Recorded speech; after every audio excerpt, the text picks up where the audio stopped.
হতাশা তোমার আমার জীবনের একটা কমন অধ্যায়। এই পৃথিবীর প্রতিটা মানুষের জীবন নামের বইয়ের একটা কমন অধ্যায়। তোমার জীবনে যদি হতাশা এসে থাকে, তুমি যদি হতাশার শিকার হয়ে থাকো, তাহলে অবাক হওয়ার কিছু নেই।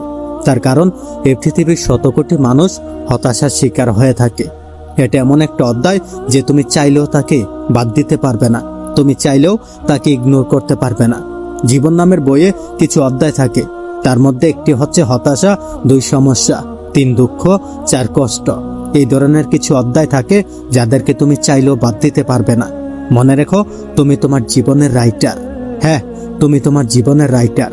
তুমি হয়তোবা এই সমস্ত অধ্যায়কে বাদ দিতে পারবে না, তবে তুমি চাইলে এই সমস্ত অধ্যায়কে ছোট করতে পারো, সংক্ষিপ্ত করতে পারো। তুমি চাইলে হতাশাকে সংক্ষিপ্ত করতে পারো, দুঃখকে সংক্ষিপ্ত করতে পারো, টেনশনকে সংক্ষিপ্ত করতে পারো। তুমি চাইলে যে কোনো অধ্যায়কে সংক্ষিপ্ত করতে পারো। তবে মনে রেখো, জীবনের ক্ষুদ্র একটা সময়ের জন্য যদি তুমি হতাশার শিকার হয়ে থাকো, তাহলে সেটা গ্রহণযোগ্য, তাহলে সেটা কোনো সমস্যাই নয়। তবে তুমি যদি দিনের বেশিরভাগ সময় হতাশার শিকার হয়ে থাকো, তাহলে সেটা গ্রহণযোগ্য নয়। তাহলে সেটা গ্রহণযোগ্য নয় এই কারণে, তার কারণ হতাশাকে যদি কোনো মেডিসিন বাবা হয়, যদি কোনো ঔষধ বাবা হয়, তাহলে এটি এমন একটি মেডিসিন, এটি এমন একটি ঔষধ যার কোনো উপকারিতা নেই, আছে শুধু হাজারো অপকারিতা, আছে শুধু হাজারো সাইড এফেক্ট। আর সাইকোলজি বলে যে ওষুধের সাইড এফেক্ট বেশি, সে ওষুধ কোনো পেশেন্টই গ্রহণ করতে চাইবে না।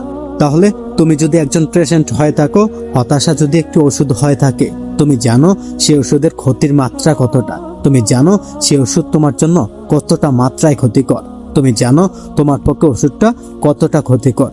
তারপরেও তুমি কেন এটাকে গ্রহণ করছো, তুমি কেন এটাকে অ্যাকসেপ্ট করছো? তুমি হয়তো এখন বলবে যে আমি না চাইলেও চলে আসে, আমি কি চাই যে আমার জীবনে হতাশা আসুক?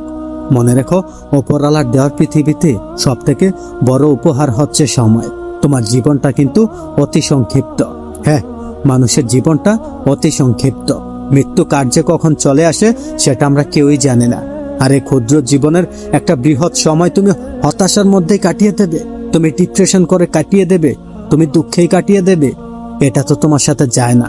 এটা তোমার সাথে যায় না এই কারণে, তার কারণ তুমি হচ্ছে তোমার জীবনের লেখক। তুমি তোমার জীবনের লেখক।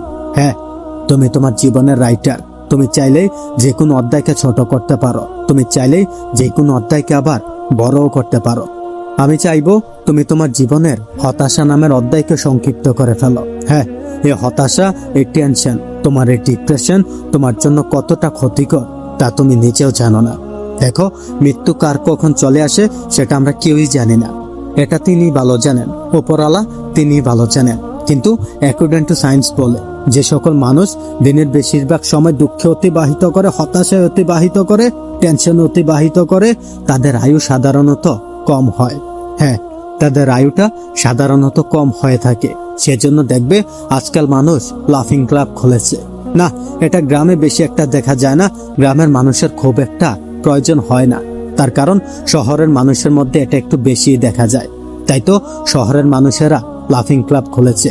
লাফিং ক্লাব বলতে না সেখানে মানুষ যায়, না সেখানে কিছু মানুষ একত্রিত হয়ে একসাথে হয়ে সবাই হাসতে থাকে। তার কারণ কি জানো?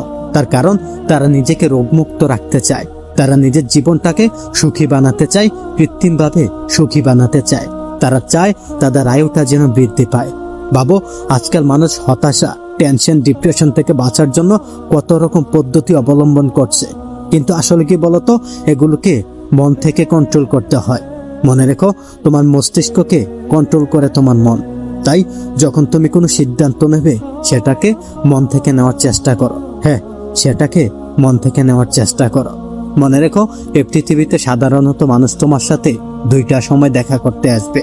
এক, যখন তুমি সফল হবে, ওরা তোমাকে শুভেচ্ছা জানাতে আসবে। আর 2, যখন তুমি ব্যর্থ হবে, ওরা তোমার সমালোচনা করতে আসবে। এই পৃথিবীতে নিজের জায়গাটা নিজেকেই করে নিতে হবে।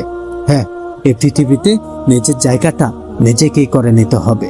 তাই কেউ কিছু বললে চুপ থাকো, চুপ থেকে নিজের কাজটা করে যাও। মনে রেখো, এই পৃথিবীতে কেউ তোমাকে ইঞ্চি মাত্র জায়গা করে দেবে না। তোমার জায়গাটা তোমাকেই করে নিতে হবে। হ্যাঁ, তোমার জায়গাটা তোমাকেই করে নিতে হবে। আজকের এই ভিডিওটি এ পর্যন্তই। যদি ভালো লাগে তাহলে চ্যানেলটিকে সাবস্ক্রাইব করে পাশেই থাকুন। ধন্যবাদ।